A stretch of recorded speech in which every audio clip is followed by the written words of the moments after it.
Buenos días, buenas tardes o buenas noches, según donde estén viendo este video, a todos los que son aspirantes a la Escuela Normal del Estado de Querétaro. Les quiero explicar uno de los módulos específicos del Exani 2. En el video número 1 les grabamos el tema del Exani 2 en términos generales para que supieran las condiciones, la estructura, los contenidos de manera muy general. Hoy específicamente vamos a abordar este tema de lo que es la psicología.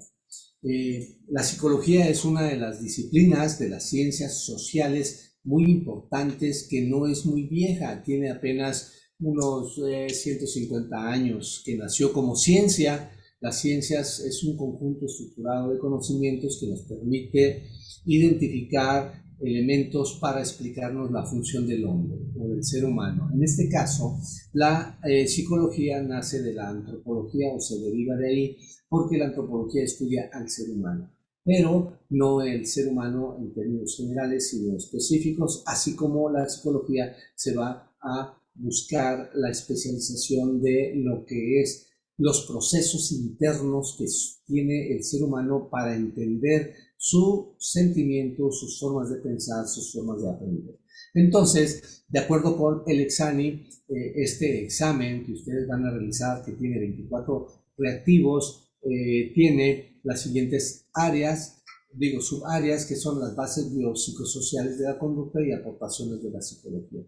Entonces me voy a concentrar básicamente en algunos de estos elementos que están aquí para que ustedes sepan por dónde van las preguntas.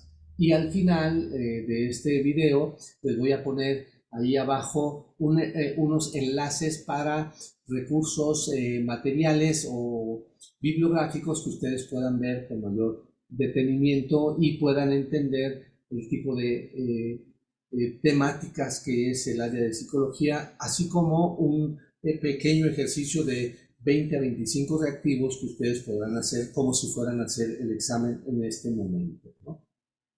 Entonces, está comprendido el área de psicología por 24 reactivos, 14 por las bases psicológicas y 10 en términos de aportaciones de la psicología que se dividen en 3 temas cada uno de ellos, como está expuesto en esta lámina. Bueno, vamos a ver primero que el ser humano tiene diferentes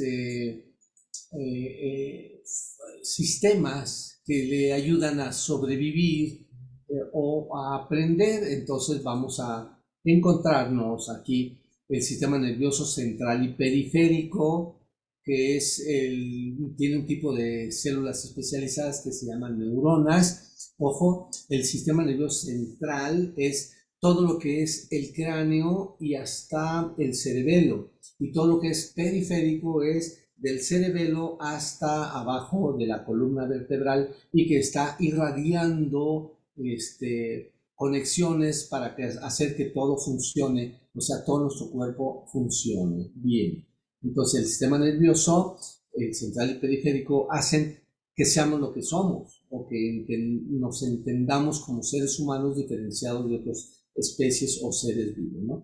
También tenemos un sistema endocrino que nos ayuda a mantener el cuerpo estable, y ahí las células son neurosecretales o neuronas, células hormonales. Asimismo, contamos con un sistema inmunológico que va a intentar cuidar al cuerpo al interior de todo lo que pueda venir del exterior. Entonces son células defensivas o leucocitos que nos ayudan a reconocer la importancia de nuestro cuerpo y cómo compartimos eso con lo exterior, que es el medio ambiente. Entonces tenemos que el sistema neuroendocrino, que es el sistema nervioso central y el sistema endocrino, ¿sí? A través del hipotálamo o hipófisis, nos vamos a tratar de entender ahorita en alguna de las láminas posteriores por qué son importantes estas áreas del cerebro para poder sobrevivir bien. Y tenemos también otro sistema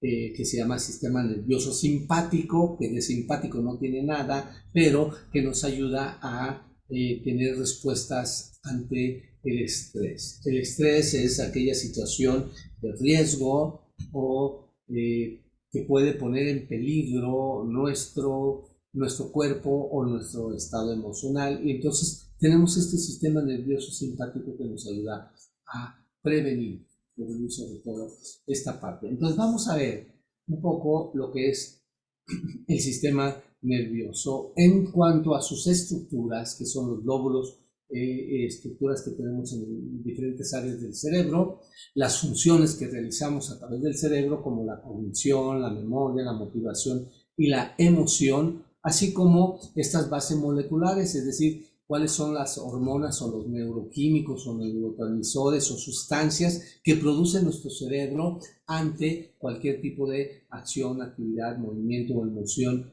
que tenemos a lo largo de nuestra vida cotidiana. Y algunas patologías como el Alzheimer, autismo, esquizofrenia, que son muy comunes, pero que son de las más difíciles de entender cuál es la patología, es decir, cómo se origina esa enfermedad, y también de que son las enfermedades que siguen siendo un gran reto para la ciencia, porque todavía a nuestra edad científica no hemos encontrado qué es aquello que produce el Alzheimer o el autismo o la esquizofrenia. La esquizofrenia es como la división de la personalidad. Esquizos quiere decir fragmentado y frenia quiere decir cerebro fragmentado, ¿no? Eso es en esos términos. Entonces vamos a ver algo de todo eso. Empezamos por algo muy sencillo, la parte externa. Ok, todos sabemos, y este es el cráneo, todos tenemos una cabeza, y todos tenemos en la cabeza el pelo, y dentro, abajo del pelo tenemos una piel, y dentro de la piel sabemos y tocamos, le hacemos pla, pla, pla, pla, y ese es nuestro cráneo. El cráneo y la columna vertebral, como la están viendo en esta lámina, van a ser muy importantes porque van a proteger la parte más valiosa del ser humano, que es el sistema nervioso central y periférico. Vuelvo a decir, central es todo lo que hay en el cráneo y periférico lo que hay en la columna hacia abajo, y ahorita vemos las ramificaciones que eso tiene. Bueno, tenemos el cráneo, que es la estructura de huesos que están encargadas de cubrir y proteger el encéfalo. El encéfalo es lo que conocemos como la materia gris, la parte del cerebro, y entonces todo eso está cuidado ante golpes o situaciones que pudieran alterar todo eso que es muy tierno, muy suavecito, muy gelatinoso, que es el cerebro, el cerebelo y el bulbo raquídeo, que ahorita vamos a ir a ver en cada una de sus partes, ¿no? Entonces, la función del cerebro es lo que hace es brindar protección al el cráneo, perdón. La función del cráneo es muy importante porque brinda protección al cerebro. Es el cerebro un órgano muy, muy sensible, muy delicado, y es muy imprescindible para la vida. Cualquier daño cerebral, golpe, alteración, tanto física como química, puede alterar el funcionamiento, y esto se da, por ejemplo, a través de traumatismos, golpes u otro tipo de situaciones que pueden afectarnos. Entonces, de manera general, si vemos una parte de nuestro cerebro, la parte lateral, por ejemplo, izquierda, estamos viendo que hay diferentes tipos de hueso que protegen el cerebro, y esto va a ser de acuerdo a esta función o a esta área del cerebro que protege. Por ejemplo, el área frontal, que está aquí arriba de mis ojos y a los dos lados, y ese es frontal porque está en la frente. El lado parietal, que es de posterior hacia atrás, y es pariental porque es un par de huesos que van a protegernos, que también están unidos por unas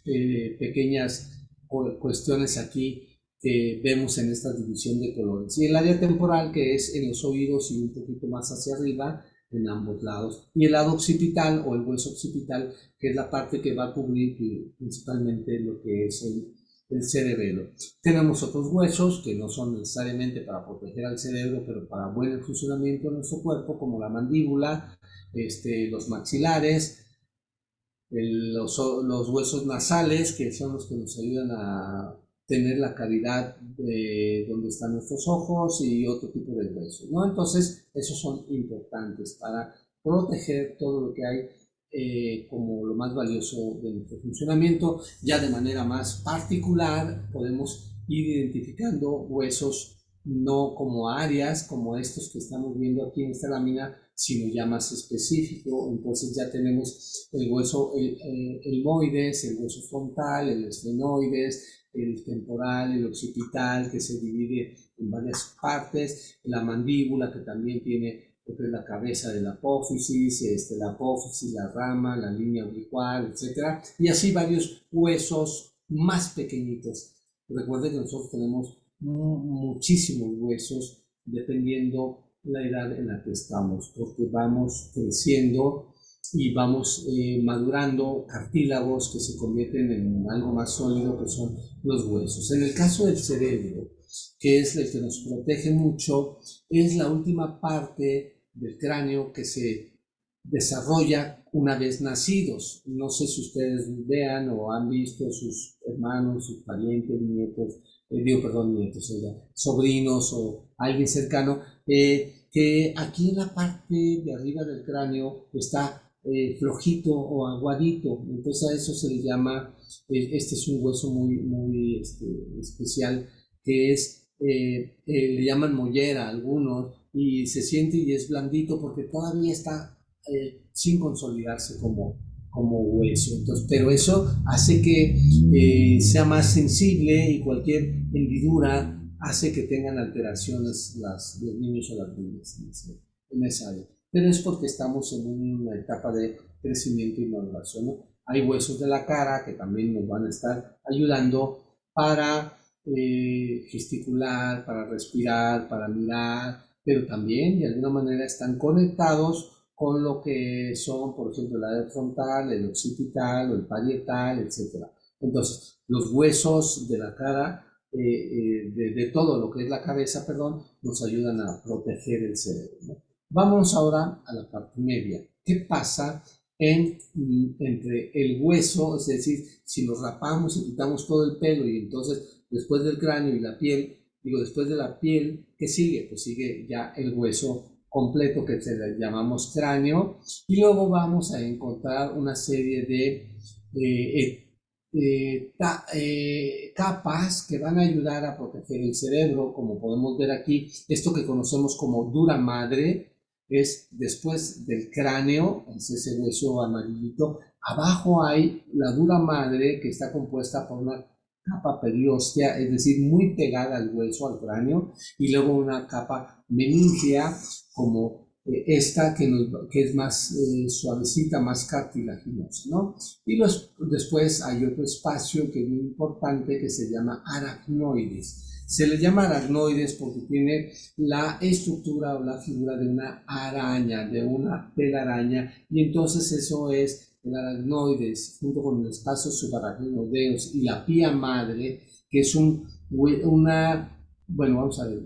una como pielecita delgada, transparente, que funciona como bolsa para conservar que el cerebro no se esté moviendo tanto. Entonces, el aracnoides y el espacio subaracnoideo son pequeñas uniones gelatinosas que hacen que amortigüe, que cuando movamos el cerebro lo estemos moviendo, pero que el cerebro no se mueva como tal. Movemos el cráneo, pero el cerebro no se mueve, porque esta aracnoides y espacios subaracnoideos hacen que se sirvan como amortiguador. Y luego está la pía madre, que se llama, a diferencia de la dura madre es un hueso más fuerte, no como el cráneo, menos fuerte que el cráneo, pero es un hueso finalmente que nos protege de golpes. Y la pía madre es como aquella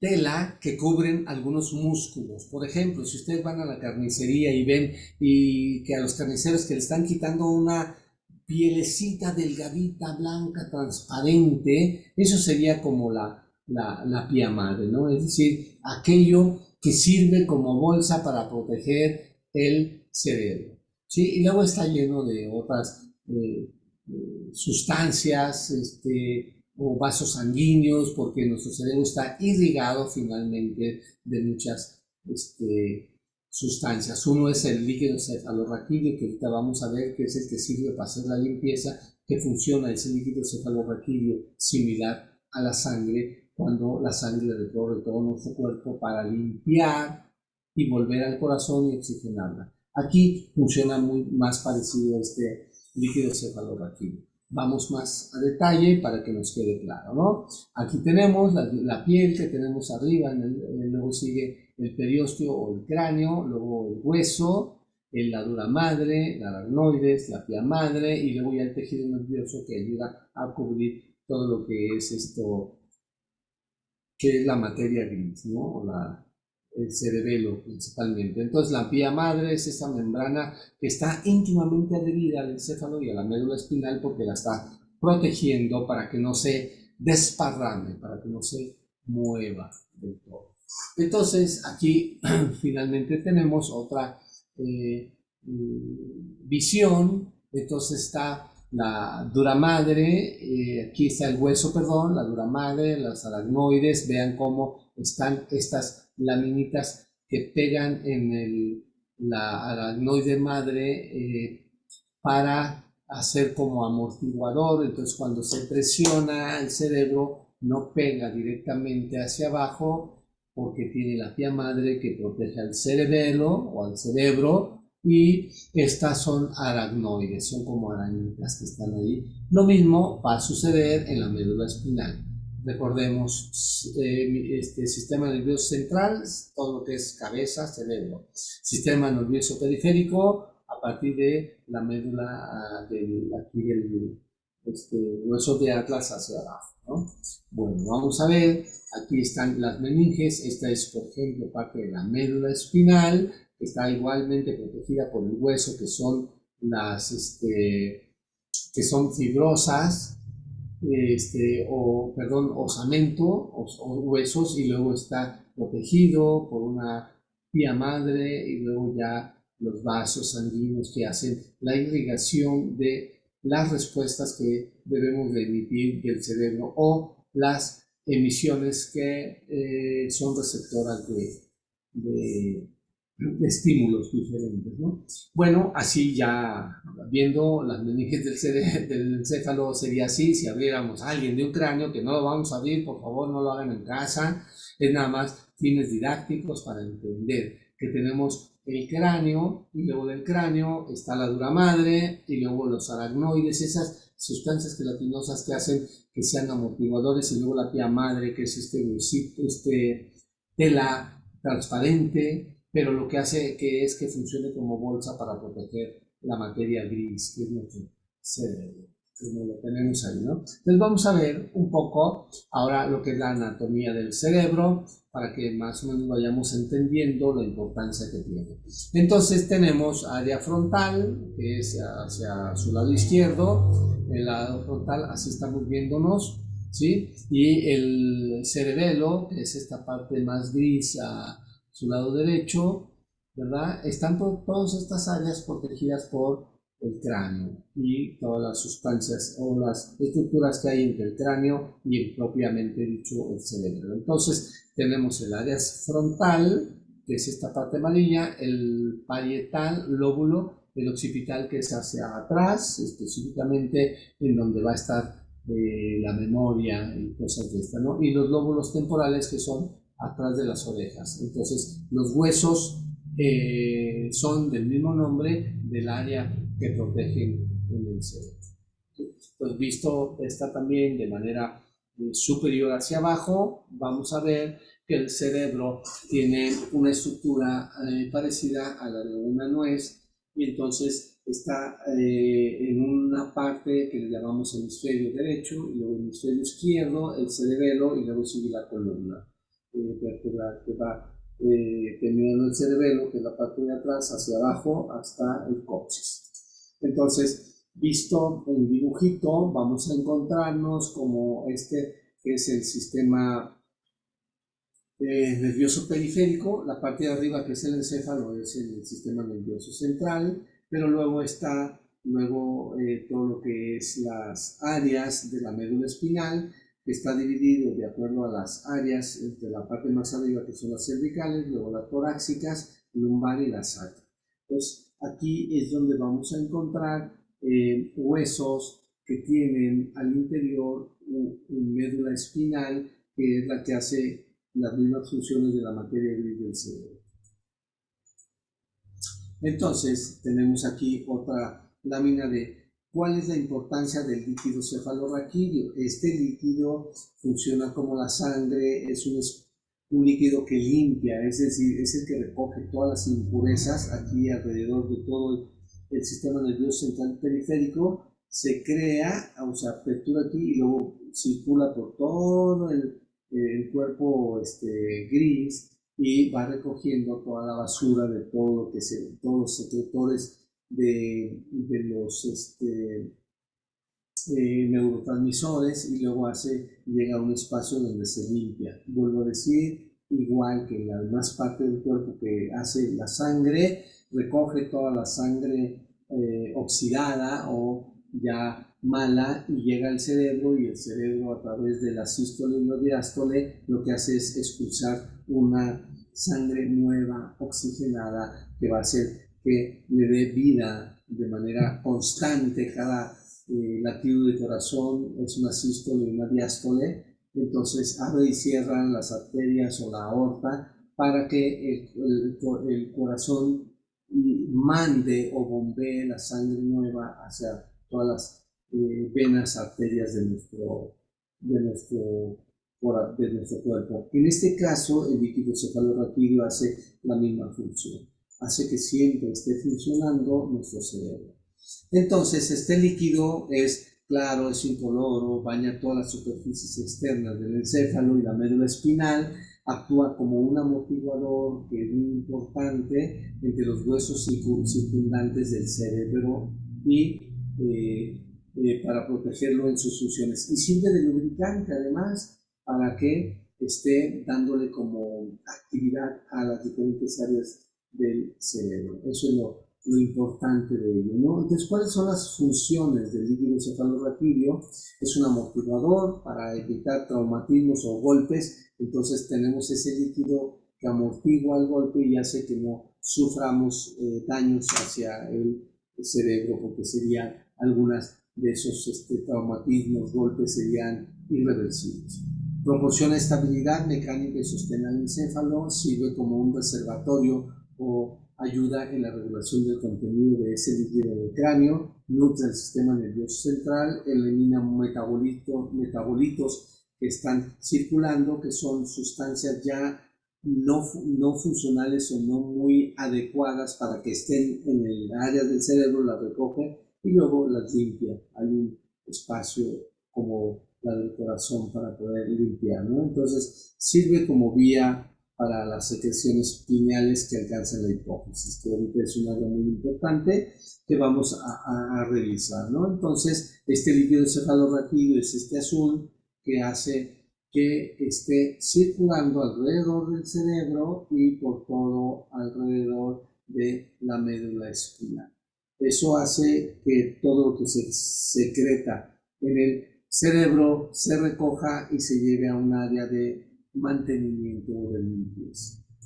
Entonces, esas son cosas importantes, ¿no? Vamos a ver este órgano que está, como vemos, en el lado lateral izquierdo de una persona del cerebro, esto que estamos aquí hablando en rojito, que es la hipófisis o el hipotálamo. Si se fijan, esto ya más visto a detalle, podemos decir que está el hipotálamo y la hipófisis. Y estas son órganos o organelos que están dentro del cerebro que van a ser muy importantes, especialmente para la cuestión emocional, ¿sí? Entonces, la hipófisis se encuentra en una silla turca, que es un hueso que está atrás de los oídos, abajo de la nariz y adentro de donde tenemos el paladar. Entonces, ahí es esa estructura y se le llama la silla turca porque tiene esa figura, y ahí se descansa esto que es la hipófisis, que tiene esto como pequeña bolita y hace que sea muy importante para el funcionamiento del hipotálamo y donde están las funciones emocionales del ser humano, ¿no? Entonces aquí vemos otra parte, aquí está el hipotálamo, la amígdala está verde, y luego está el hipocampo, esta parte rojita, y el tálamo y el hipotálamo, es decir, lo que está abajo del tálamo. Y eso hace que tengamos control sobre el cuerpo, la temperatura del cuerpo, el alimento, la fatiga y el sueño, que tienen que ver básicamente con cuestiones elementales de memoria y navegación espacial. Entonces, es lo importante de conocer las diferentes áreas de nuestro cerebro, ¿no?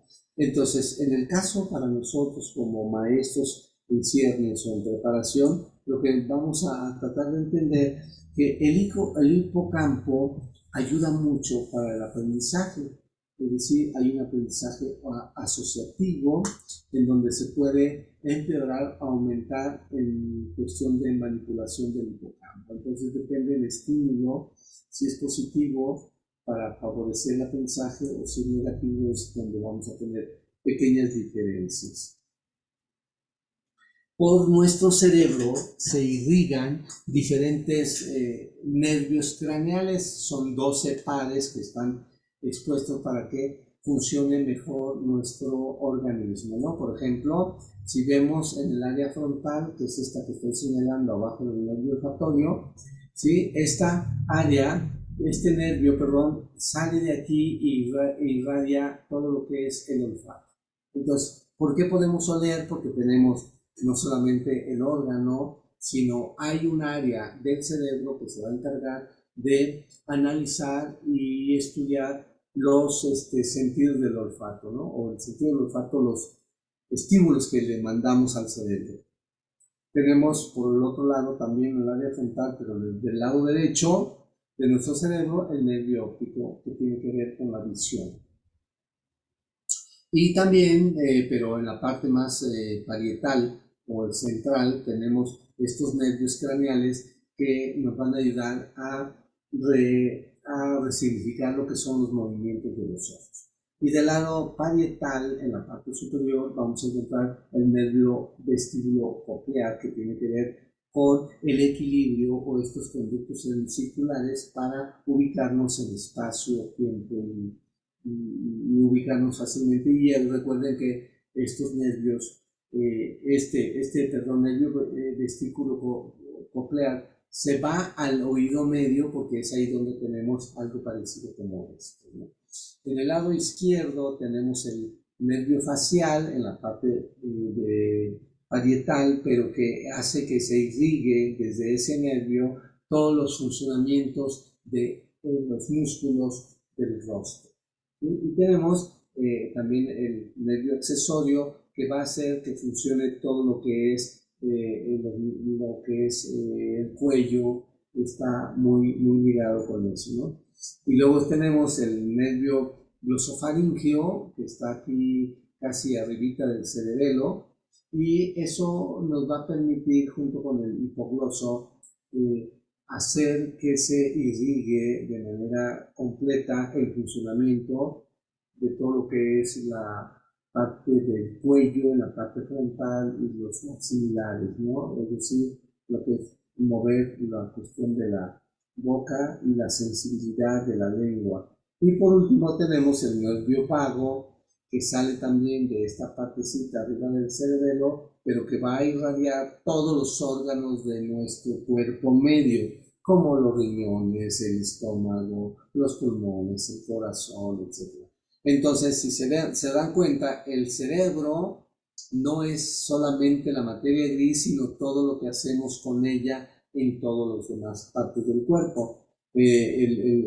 Estos son así rápidamente todo lo que nos ayuda a entender, ¿no? Entonces, por ejemplo, ¿para qué sirve cada uno de los 12 pares de los nervios craneales?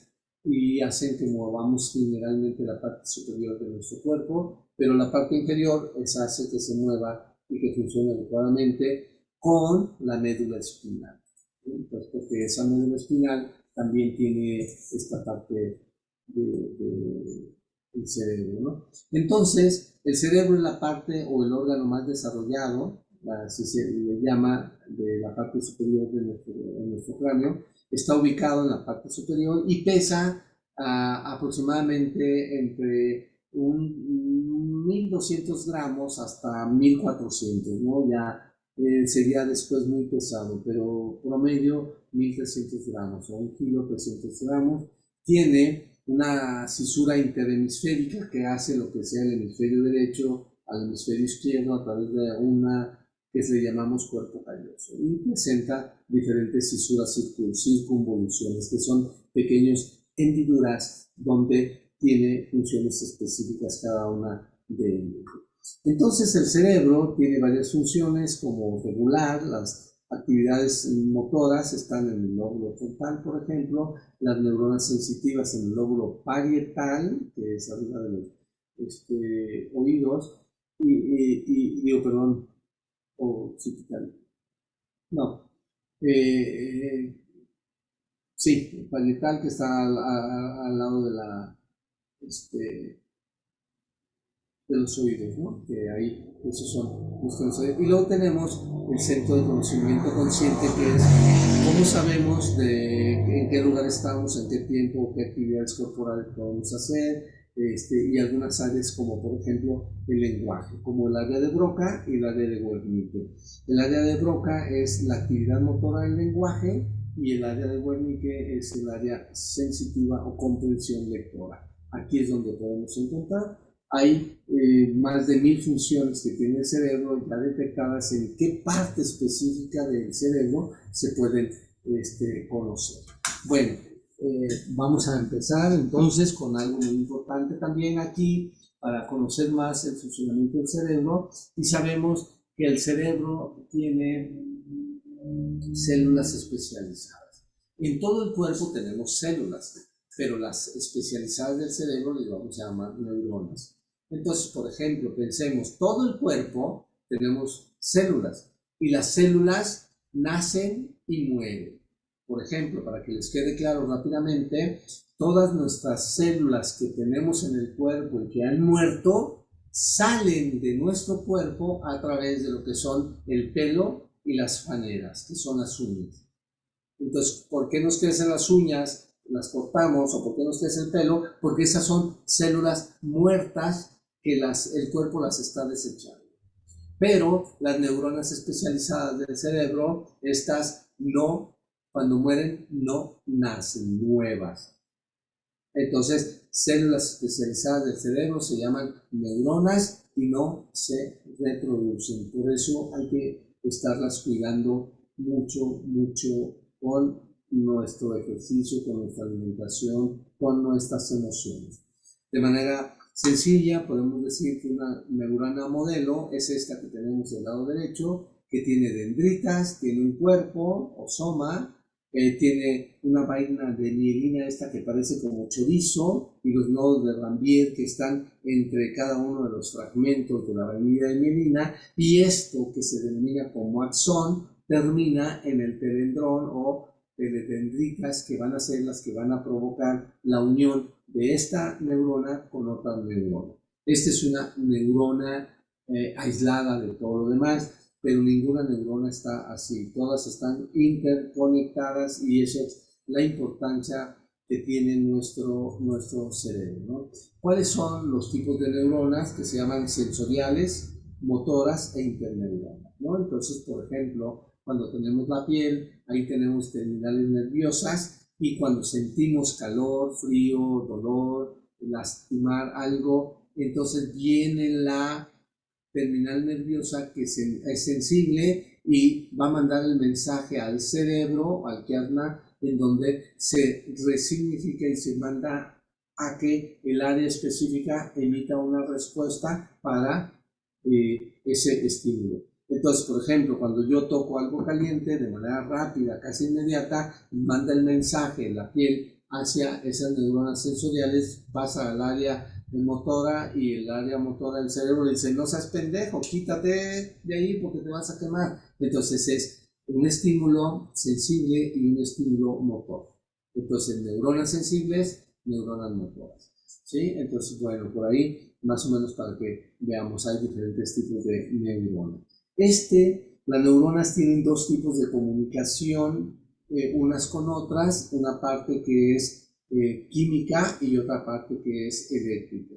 Entonces, la parte eléctrica es esto, que llega un estímulo y entonces aquí como estamos viendo hay un estímulo que afuera tiene membrana en reposo, afuera es positivo, adentro negativo, y cuando llega un estímulo se da una despolarización y entonces cambia, lo que afuera era positivo pasa a negativo y lo que adentro era positivo, digo negativo, pasa a ser positivo. Entonces eso se llama el estímulo eléctrico, el pase de la información entre una neurona y otra. Y así termina con un fragmento, pasa al otro y pasa al otro. Así es como se va corriendo la información en estas neuronas, ¿no? Entonces, aquí en el transporte axónico es un estímulo que recibe la información y luego ese estímulo es procesado en el cerebro y va a emitir una respuesta. Por otro lado, tenemos a esta parte química que hay en las neuronas, que es lo que estamos mencionando, que está llena de sodio afuera de la neurona y que ese sodio, el Na, puede pasar como a esta membrana hacia adentro y es el que cambia el signo del estímulo o de la parte estructural de la neurona. Entonces vuelve a presionarse o a estimularse y cambia de positivo a negativo. Quiere decir que el sodio está transitando entre un espacio de una neurona en sí misma hacia otro fragmento de la misma, ¿no? Entonces tenemos calcio, potasio y calcio, y sodio, perdón, y entonces se van combinando y así es como se pasan los estímulos, ¿sí? Aquí como podemos ver, en esto que es la conducción de un estímulo, llega el estímulo en esta flechita, cambia el sodio, ¿sí? Lo que es positivo afuera pasa a ser negativo adentro, positivo adentro pasa a ser negativo afuera y así va moviendo uno de los fragmentos del axón, ¿no? Entonces tiene que ver con la velocidad, con la intensidad del estímulo, el cómo vamos a poder responder. Bueno, esta transmisión de información se les llama sinapsis. Sinapsis es cuando una neurona se conecta con otra, pero eso va a ser muy, muy importante, ¿sí? Porque las neuronas están expuestas de esta manera, dijimos, tienen su cuerpo, sus dendritas, y luego tienen su axón, y en el axón está la vaina de mielina, que ahí están las células de Schwann, o uno de los elementos importantes del pase de estímulo de un fragmento de neurona hacia otro para llegar hacia el botón terminal y se conecte con otra neurona, ¿sí? Para que más o menos entendamos, estos son fines didácticos, pero una neurona puede conectarse con 100 neuronas al mismo tiempo. O sea, no es lineal, una a una, sino que es arbórea o expandida en diferentes áreas. Bueno, ninguna neurona se conecta directamente con la otra. Hay un espacio intersináptico que va a ser ese espacio donde se liberan los neurotransmisores para poder estimular o inhibir una conducta o una actitud. Entonces, neurona A, que es esta amarilla, y neurona B, que es este receptor en la parte inferior de la lámina. Entonces, interneuronal hay un espacio vacío donde los neurotransmisores se liberan. Y esos son los neurotransmisores los que nos van a ayudar a entender el buen funcionamiento de nuestro cerebro en términos de adecuación o respuesta ante los estímulos diferentes, ¿no? Entonces, espero que vayamos entendiendo esta dinámica de nuestro cerebro porque va a ser importante para saber cómo funcionamos. Entonces aquí está una dendrita en la parte superior y otra en la parte inferior, pero nunca se tocan de manera directa, sino a través de el enlace iónico de los neurotransmisores. Los neurotransmisores son sustancias que libera la neurona para que funcione. Entonces, cuando queremos estimular un área, entonces lo que hacemos es ayudar a que el cerebro secrete o suelte ciertas sustancias que pueden ser excitantes o excitadoras y otras que son inhibidoras. Por ejemplo, una persona que tiene una hiperactividad, se le aplica un medicamento para inhibir la liberación de sustancias que generan el movimiento constante.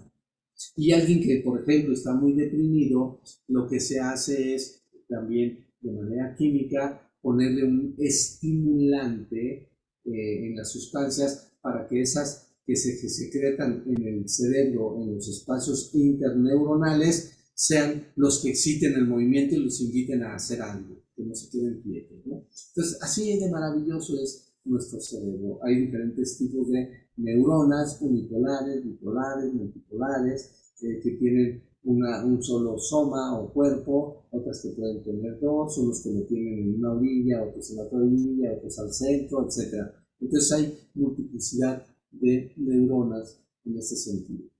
Bueno, ¿cuántas neuronas tenemos en 1 milímetro del cerebro? Pues más o menos 1.000 millones de neuronas que hay en 1 milímetro de nuestro cerebro. Entonces, ¿cuántas neuronas tenemos? Aproximadamente, lo que es, aquí no se alcanza a notar muy bien, pero dice, el cerebro es una compleja máquina biológica que contiene miles y miles de millones de neuronas que en cierto modo son procesadores de la información. Es decir, si hiciéramos esta operación de 10 a la 14, tendríamos un número como este, ¿no? 1 sobre, 1, 0, 0, bla, bla, bla, bla. Es decir, más de 100 a 100.000, además de 100 a 100.000 conexiones neuronales. Entonces, por eso nuestro cerebro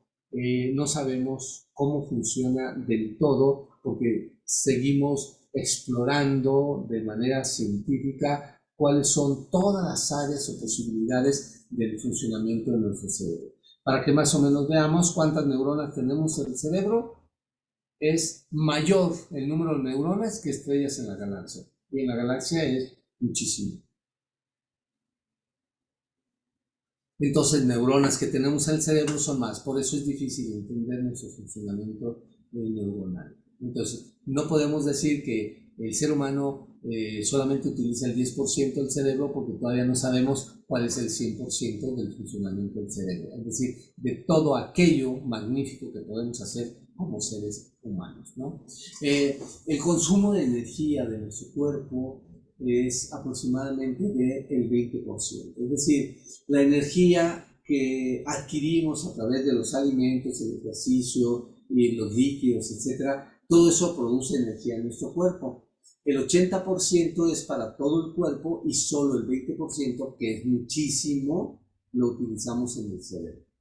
Entonces, el cerebro es la parte más consumidora de energía corporal, porque es la parte más importante que nos distingue de otros seres vivos en cuestión de el funcionamiento que tenemos con todas las demás áreas, ¿no? Entonces, aparte de las neuronas, existen otras que se llaman glías o neuroglías, que hacen que soporte a las neuronas para controlar el medio ambiente que hay en otros espacios, ¿no?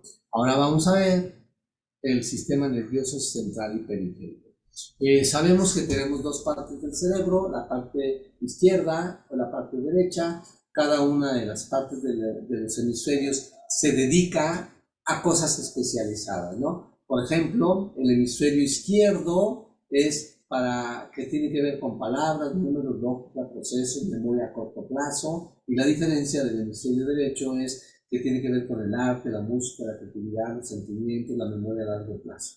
Entonces, cada uno de los hemisferios, ¿sí?, funciona de manera independiente y hay cosas que hacen de manera conjunta, pero hay un cruzamiento. Entonces, todo lo que hacemos en el hemisferio derecho, que es el arte, la música, la creatividad, los sentimientos, se va a ver expresada en la parte izquierda de nuestro cuerpo. Entonces, se cruzan a través del chiasma. Entonces, ahí es donde todo lo que decimos es que las personas que son izquierdas o zurdas son más sensibles al arte, la música, la creatividad, y las que son más hacia el hemisferio izquierdo, pero que es la función derecha, es a través de las palabras, números, lógica y procesos, ¿no?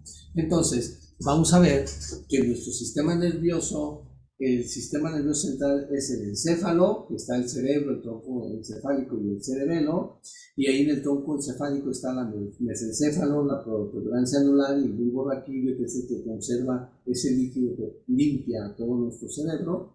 Y luego tenemos el sistema nervioso periférico, que son los 12 pares de nervios craneales y los 31 pares de nervios raquídeos que van en toda la columna vertebral irradiando las funciones de nuestro cuerpo medio y la parte del cuerpo inferior, ¿no? Entonces ya lo vimos, que es la parte superior, y bueno, aquí está.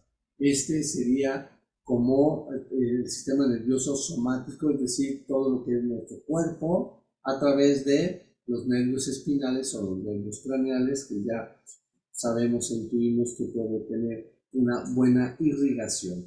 Y luego tenemos el otro, que es el sistema nervioso autónomo, que es así en este dibujo sencillo, que es como el ULK. Es la parte más primitiva de nuestro cerebro, es aquella que nos dice que tenemos que ser violentos y actuar de manera rápida ante situaciones en donde nuestro cuerpo o nuestras emociones estén en riesgo. Pues eso es una parte que le llamamos autónomo, es decir, no depende de nosotros, sino de las circunstancias, de cómo está y cómo vamos a responder. Entonces, aquí vemos otra vez el cerebro en la parte superior de la imagen central, que atiende a diferentes áreas, y aquí está el sistema parasimpático y el sistema simpático, a partir de las irrigaciones que hay desde los nervios. Entonces, por ejemplo, aquí está que controla nuestro corazón, ¿verdad? Aquí vemos en las áreas el latido, y el otro es el impulso, en términos del estómago, que es lo que estimula la producción digestiva, y en el otro lado, si la inhibe o la excita. Entonces, estos son nuestros dos sistemas autónomos, es decir, funcionan sin que nosotros hagamos nada, como pestañear, como respirar, como hacer eso. Esos son autónomos, o sea, no dependen de nosotros, ¿no? Bueno, vamos a ver este otro, déjenme paso aquí, ¿sí? Para que veamos del nervio, los nervios que se irradian hacia nuestro cuerpo, y cómo van a hacer que nos protejan.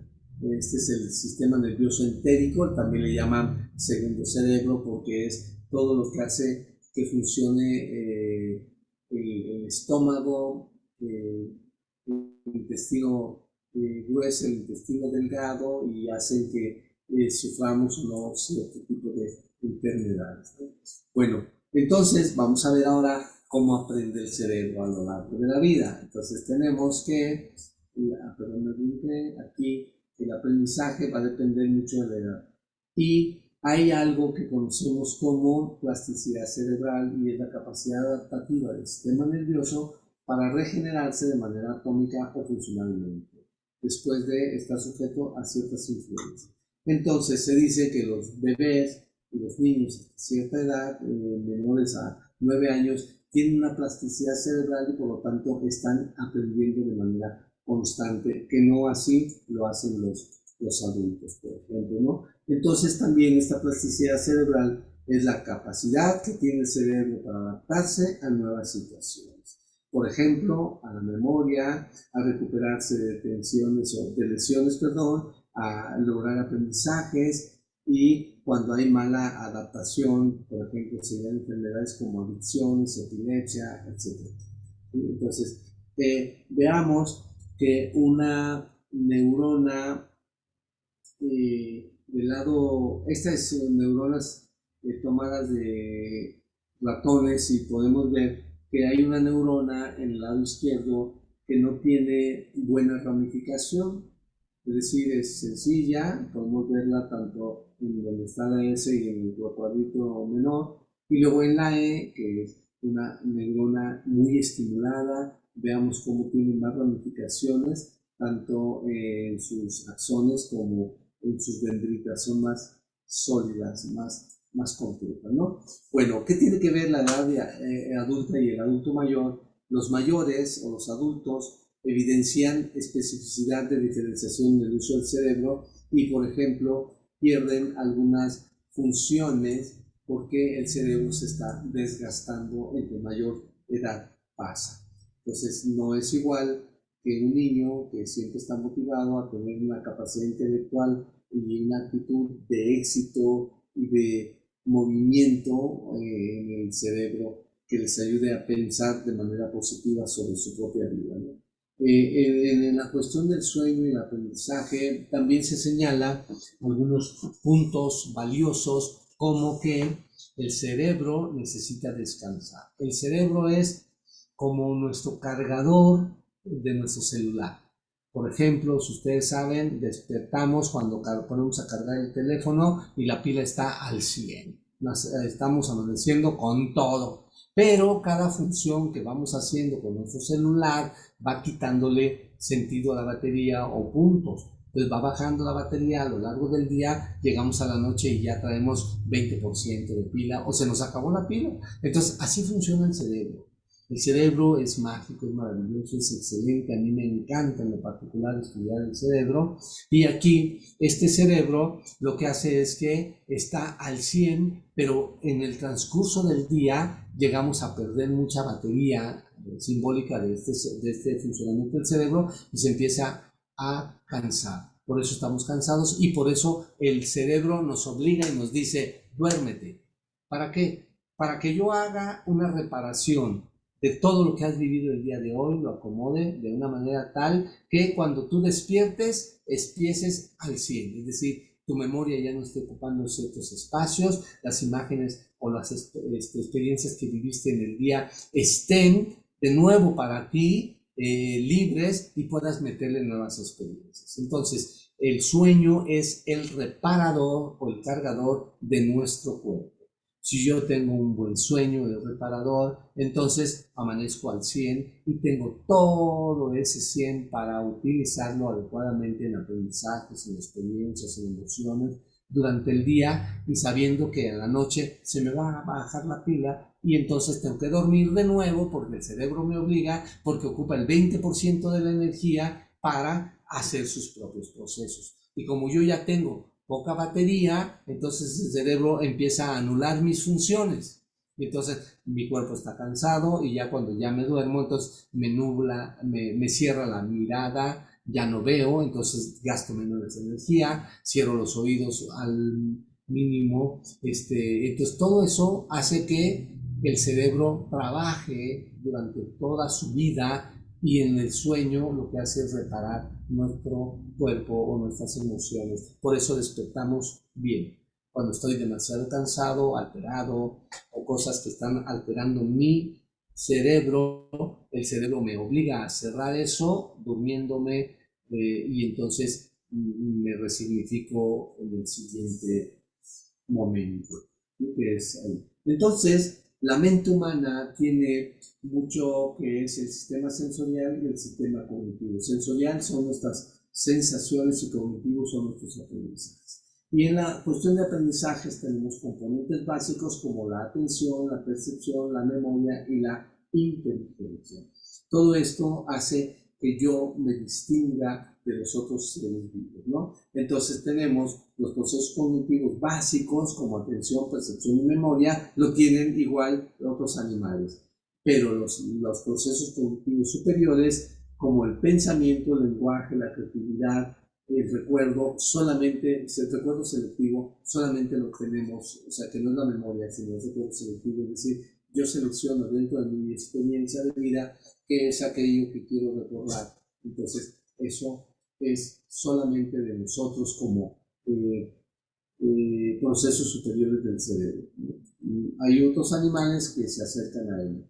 ¿Qué es la atención? Es cuando recibimos una cierta información o cuando realizamos una tarea. Entonces estamos atentos. Los demás seres vivos también están atentos, ¿no? Pero nosotros somos nos distinguimos de todos ellos porque nuestra atención también es selectiva.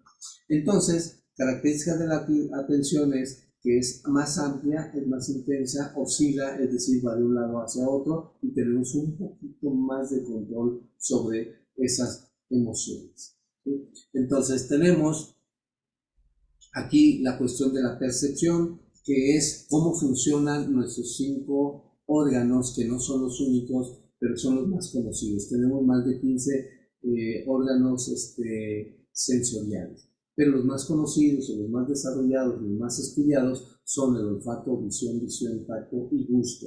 Gracias a estos sentidos percibimos estímulos que los llevamos, depende del órgano, a la parte correspondiente del cerebro para que las procese y podamos emitir ciertas respuestas de ello. Entonces nos da de cierta manera un conjunto de experiencias, ¿no? Por otro lado, tenemos lo que es la memoria, que también nos distingue de otros seres vivos, y es la capacidad de adquirir, almacenar y recuperar cierta información. Entonces hay una parte sensorial y luego una parte motor. ¿Sí? Entonces la memoria nos ayuda a tener aprendizajes, esos aprendizajes los almacenamos y luego los recuperamos cuando sea necesario y los reproducimos o los utilizamos para resolver algo más de esto. ¿Sí? Hay, por supuesto, pero voy a tomar una pequeña pausa.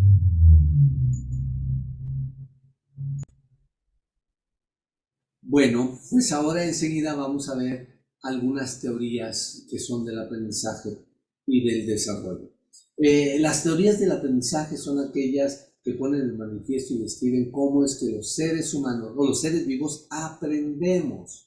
Sin embargo, hacen una distinción en cómo aprenden otros seres vivos a diferencia del ser humano. Entonces, los animales y los seres humanos aprendemos de manera diferente. Entonces, las teorías del desarrollo del aprendizaje lo que van a hacer es estudiar cómo aprendemos, ¿no? Entonces, hay diferentes personajes importantes en la historia de las ciencias o de la psicología que nos van a enseñar cómo aprendemos los seres humanos o cómo nos desarrollamos.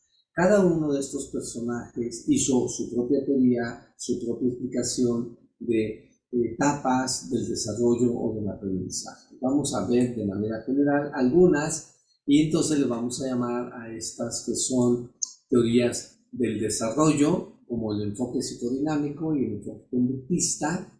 Estamos hablando del enfoque psicodinámico como Freud, Erikson, y el enfoque conductista Watson y Skinner, porque ellos estudian el mecanismo de los procesos de aprendizaje, mientras que los primeros estudian el desarrollo de la persona.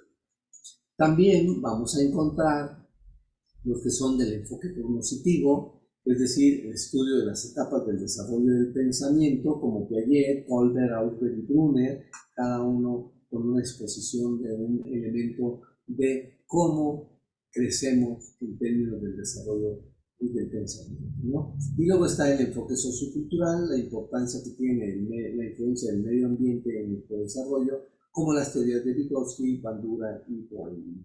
Vamos a comentar de manera general algunas de estas teorías, ¿no? Entonces vamos a entender que hay muchos que les llamamos pedagogos y otros que son científicos de la conducta o psicólogos, pero por ejemplo todos estos son pedagogos. Todos estos fueron maestros en la vida, fueron maestros que utilizaron técnicas o tecnologías de acuerdo al momento para explicar o para ayudar a que los niños y niñas aprendieran algo de manera más significativa. Así tenemos que John Dewey, un estadounidense, decía que hay que enseñar por la acción. O sea, no solamente hay que enseñar conceptos, sino que hay que permitir que el alumno haga ciertas actividades, porque en la medida en que le dejamos practicar, tiene mejores aprendizajes. Por ejemplo, también tenemos a María Montessori, que era una médica en Italia, fue la primera médica mujer en Italia a finales del siglo XIX, no había mujeres médicas y ella fue muy importante porque abrió puertas para romper barreras en entender que las mujeres también tienen las mismas oportunidades que los hombres.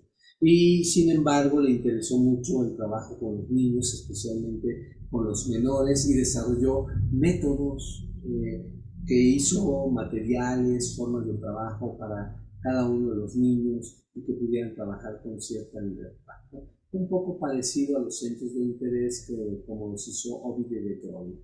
También tenemos a Celestin Freinet, que él decía que todos los niños tienen libertad, pero que hay que ayudarles a conocer su entorno. Y entonces, gracias a él, tenemos técnicas Freinet, que es, por ejemplo, la escuela, la clase paseo, sacar a los niños de la escuela para que conozcan la comunidad, el contexto y tengan otros aprendizajes. También gracias a sus técnicas pudimos reconocer que es importante que todo lo que encuentran como novedad los niños y las niñas lo puedan expresar a través de textos o dibujos, y él implementó el periódico mural o el periódico dentro de la escuela, que tiene una función de comunicar a todos lo que se está encontrando, ¿no? Y luego tenemos a Jean Piaget, que va a ser muy importante porque lo vamos a desarrollar ahorita de manera directa. Hay muchas teorías, aquí están algunas, pero para que más o menos sepamos, aquí ya me sacó de donde yo estaba y me tengo que regresar a mi espacio. ¿Ok? Bueno, entonces la teoría psicoanalítica, que es una de las que ustedes ven en psicología en el bachillerato, es la que se encarga de desarrollar la teoría de la personalidad, en donde reconoce, el creador es Sigmund Freud, y reconoce que hay tres instancias de la personalidad que tenemos todos: el ello, el superyo y el yo.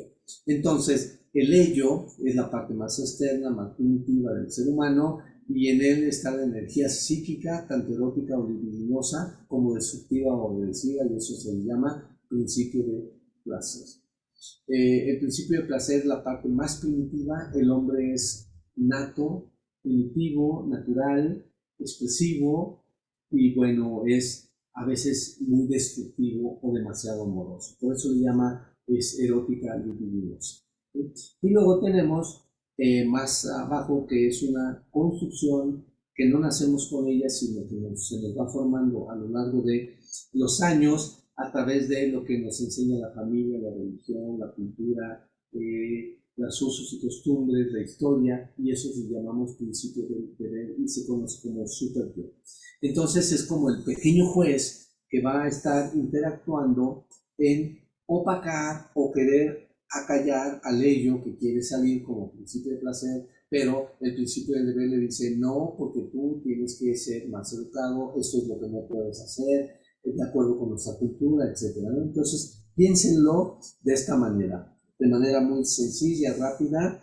El ello y el superyo son como esas pequeño angelito y diablo que vemos en caricaturas o en películas que tienen las personas, que una le dice destruye, haz esto, haz aquello, y el otro le dice no, no, no, no lo hagas porque te va a ir mal, etcétera. Entonces el angelito y el diablo que están a un lado de la persona. Y quien toma las decisiones es el principio de la realidad, que en este caso la teoría de Freud se llama yo. Es decir, yo soy el que soy consciente de tomar una decisión entre lo que piensa el ello y el superyo.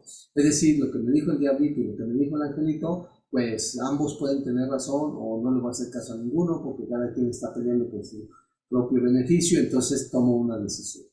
Ese es, así a grosso modo, la teoría de la personalidad de Sigmund Freud. Y vamos a decir que él dice que la personalidad es como este pequeño iceberg que está al lado inferior izquierdo, ¿sí? Que es algo consciente, que yo soy ese iceberg y solamente conocen de mí una mínima parte, que es parte del yo, y luego una mínima parte de que es del super yo, que es mi forma de actuar o de responder, y algo que no conocen de mí, que es el super yo, perdón, el ello, ¿sí? Que es la parte más inconsciente. Entonces, así se configura nuestra personalidad. Y entonces esta personalidad tiene, para no sufrir, el yo, aquí dijimos que el yo es tener una, como, vamos a decirlo, cierta forma de fuerzas que hay, unas que tienden a salir, que es la del ello, y unas que tienden a opacar eso que sale por una construcción social, que es la educación, la religión o la moral que tenemos, y entonces siempre están peleando. Pero hay una parte intermedia, que es el que va a tomar la decisión de lo que es la forma supraeducación o aquella que es impulsiva. Entonces eso se llama yo.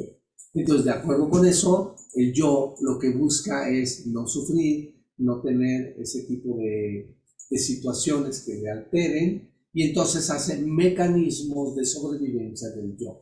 Por ejemplo, vamos a ver, veamos esta figura de las dos chicas que están abajo y le dice, oye, ¿has olvidado cómo te gritó y levantó la mano para golpearte? Y la otra dice, no, no, tampoco me gritó tanto, levantó la mano para apagar el horno. ¿Qué está haciendo? Esta chica está sufriendo agresión física de su pareja, pero lo que ella hace para no sufrir ante los demás y que no se sienta que ella está siendo violentada, lo que está haciendo es una negación de una realidad. ¿Sí? Por ejemplo, tenemos otro, aquí que está una pareja, una chica y el chico callado, y entonces ella le dice, oh, lo siento, me enamoré de otro. Point. ¿Eso qué quiere decir? Que está haciendo atribuir a personas sus emociones que no las quiere decir y las quiere expresar para la otra persona, ¿no? Que la otra la haga, ¿no? Es decir, perdón, es un desplazamiento. Transfiere sentimientos que tiene hacia otros. Lo mismo puede suceder con este chico que está jugando box y le dice el cuate, su compañero, dice, oye, ya descansa, llevas ya mucho tiempo en golpear a eso, ¿no? ¿Qué te está pasando? Pues es un desplazamiento. Voy a golpear mucho a la pera para no golpear a la persona que me está haciendo daño o que no quiero atender. Entonces, el psicoanálisis es una situación muy grave, muy fuerte, muy lastimosa en términos de reconocer cuál es el sentido de nuestras actitudes o de nuestras acciones de manera individual o social. Entonces, pero más o menos hay varias cosas. Freud dice que hay varias etapas, a él le llama etapas del desarrollo humano, y esas etapas son la etapa oral, anal, fálica, etapa de latencia y etapa genital. Cada una tiene una edad inicio y una edad de término y tiene ciertas características. Veámoslo de manera general.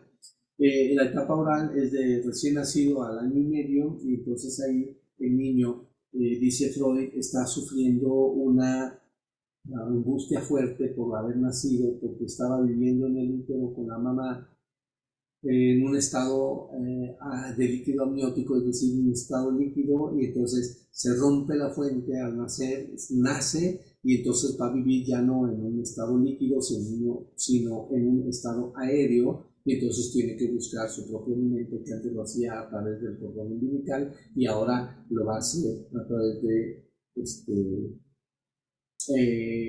alimentación de su boca. Entonces por eso Freud le llama esto etapa oral.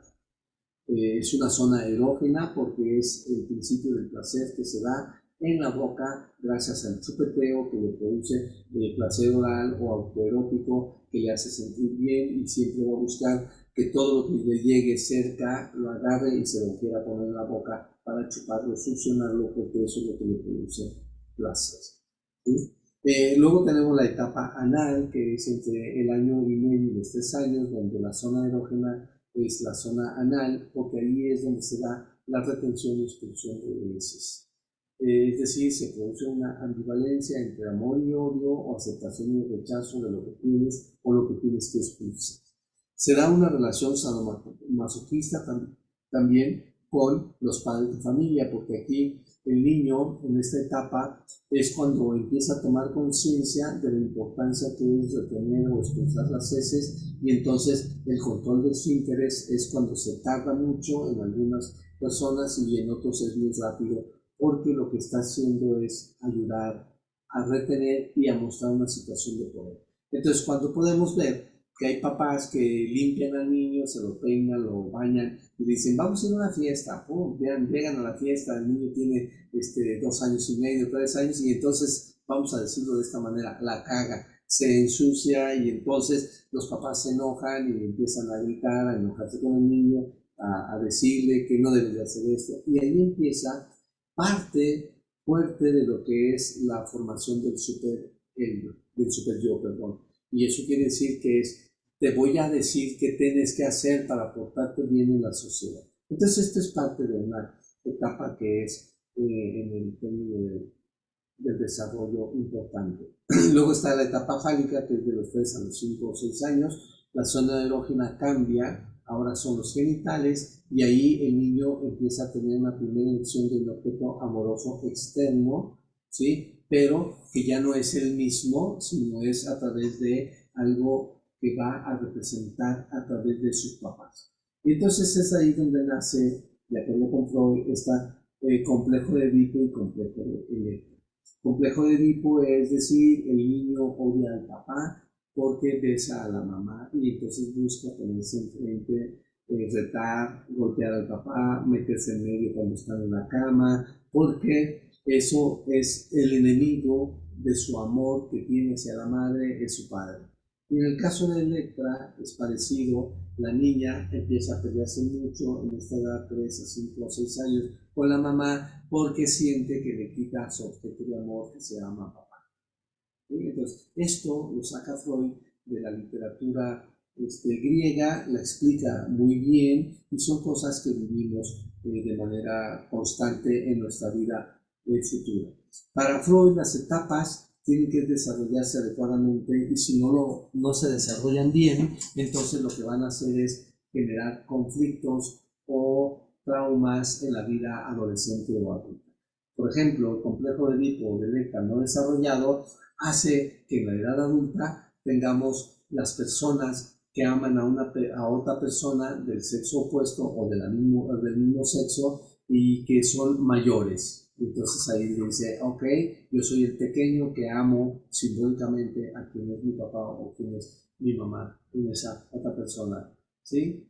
Vamos a decirlo, son estos mami sugar o daddy sugar, que podemos decir que están buscando no una pareja, sino alguien que cumpla las expectativas que yo tenía cuando era niño con papá o con mamá.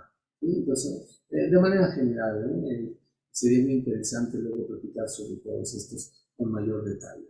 Bueno, y luego está la etapa de la latencia, que es de los 6 a los 12 años, y esto es, entonces, pareciera que se olvida de la vida sexual previa, hay una metapulsión, hay actividades culturalmente aceptadas, los niños dicen, ok, yo no sé, tengo sexo, tengo pene, tengo vagina, sirve para algo, pero no lo puedo usar porque soy muy pequeño, entonces voy a hacer como que lo olvido y me canalizo a través de una sublimación en dedicarme al estudio, al deporte, al arte, porque eso me aleja de la intención sexual del uso de mis órganos.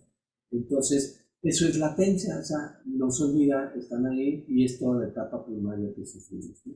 Y después llega la etapa genital, que es la pubertad hacia adelante, y para Freud es el despertar de las zonas erógenas previas. Ahora sí, yo ya entiendo que tengo órganos sexuales, pero voy a buscar cómo usarlos. Y entonces aquí se piensa que hay un fin genital reproductivo y empiezan los primeros actos sexuales con objetos de amor diferentes al papá y a la mamá, que son mis familiares cercanos, mis compañeros de clase, compañeras, mis amigos del barrio, de la colonia o de la escuela, etc. Y entonces ahí se da una primera revisión del complejo de Edipo o de Electra, se busca a un novio, a una novia mayor que uno, porque es quien creo que puede cumplir con las expectativas que yo tuve con mamá o con papá. Bueno, aquí vamos en estas... Bien, por otro lado tenemos otra teoría del desarrollo que es muy interesante, que la hizo Abraham Maslow y se le llama la pirámide de las necesidades. Él dice que todas las personas tenemos diferentes necesidades fisiológicas de seguridad, creación de conocimiento y de organización y las vamos a ir desarrollando, pero primero las de abajo y luego las de arriba. Por ejemplo, una persona que tiene hambre no aprende. Una persona que no puede respirar, que está enferma, que está cansada, pues tiene necesidades fisiológicas y no va a pensar en una autorrealización, sino en satisfacer sus necesidades fisiológicas. Una vez que se han satisfecho estas necesidades, se pasan a las necesidades de seguridad como empleo, recursos, moral, familia, de salud, de propiedad privada, etc. Y después buscamos las necesidades de amistad, afecto e intimidad sexual, ¿no? Entonces, primero las básicas, biológicas, seguridad, afiliación y luego de reconocimiento, ¿no? Es decir, pues reconozco, tengo confianza, me respeto, tengo éxito porque he hecho bien las cosas, voy bien. Y finalmente la de autorrealización. Pues para hablarlo, esto fue una teoría que empezó a utilizar en las empresas y después se pasó a todos los demás ambientes, especialmente en la escuela, ¿no? Entonces aquí decía él, para los empresarios tenemos que decir que tienes que ayudarle a que tu trabajador descanse, que no trabaje toda la semana, sino que tenga días de descanso. Que el salario sea suficiente para recibir alimentación y darle y llevarle a la familia, etcétera, ¿no? Entonces, todas estas necesidades son de manera escalonada en este pequeño ejercicio rápido de... Por otro lado, tenemos la teoría conductista que está dividida en dos áreas, ¿no? El condicionamiento clásico y el condicionamiento operante. Es donde existe un estímulo para emitir una respuesta, es decir, si se dan los estímulos convenientes, se obtienen respuestas deseadas. Y el condicionamiento instrumental es el que persigue la consolidación de una respuesta según el estímulo y se buscan reforzadores necesarios. Vamos a ver cada una de ellas, ¿no? Yo creo que ustedes vieron, revisaron en alguna parte de la psicología o de la filosofía este condicionamiento clásico o este ejercicio que se habla de Iván Pavlov, que hizo este condicionamiento clásico operante, y él decía, aquí hay un estímulo incondicionado que es la comida, y cada vez que le damos comida al perro, este emite una salivación, es decir, está incondicionada porque van relacionados, ¿no? Entonces él empieza a plantear, ¿y qué pasa si en vez de darle alimento no le doy y nada más hago un silbato? El animal se salivará, y claro que encontró que no era posible. Entonces dijo, ok, ¿cómo condicionar un estímulo que es el silbato para que el perro salive? Y luego, entonces, cada vez que le daba un vistecito o un alimento, silbaba, y entonces el perro iba asociando que cada vez que le dan alimento hay un silbato, y entonces él puede decirse que está teniendo un estímulo condicionado, y llega un momento en donde aparece el silbato solamente sin el alimento y el perro está teniendo salivación. Eso es un condicionamiento, es decir, es un acostumbramiento a emitir una conducta diferente poniendo un tercer elemento.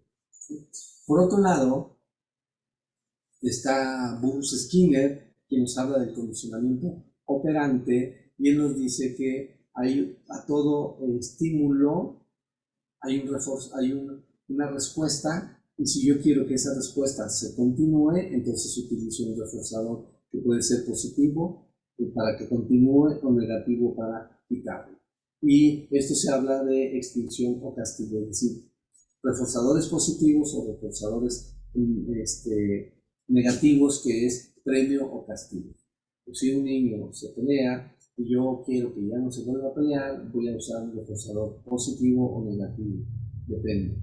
Si un niño está no haciendo la tarea, entonces puedo poner un reforzador negativo: cada vez que tú no hagas la tarea, no te dejo hacer ciertas actividades.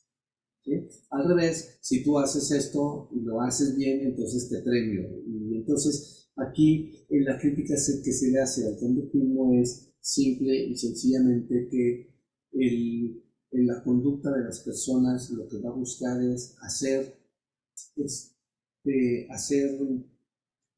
tener respuestas para evitar el castigo o solo para recibir el premio, pero no por el aprendizaje que vaya a tener. Entonces, esta es una teoría que se utiliza mucho o se utilizó mucho en la escuela, se utiliza mucho en la casa, ¿verdad? En la ley del premio y el castigo. Si haces esto, pero cada vez que lo haces bien, te dan un premio; cada vez que lo haces mal, te niegan el ala, te regañan, etcétera, etcétera. ¿Sí? Pues eso es importante aquí reconocer en esta teoría de el condicionamiento operante. ¿Ok? Bueno.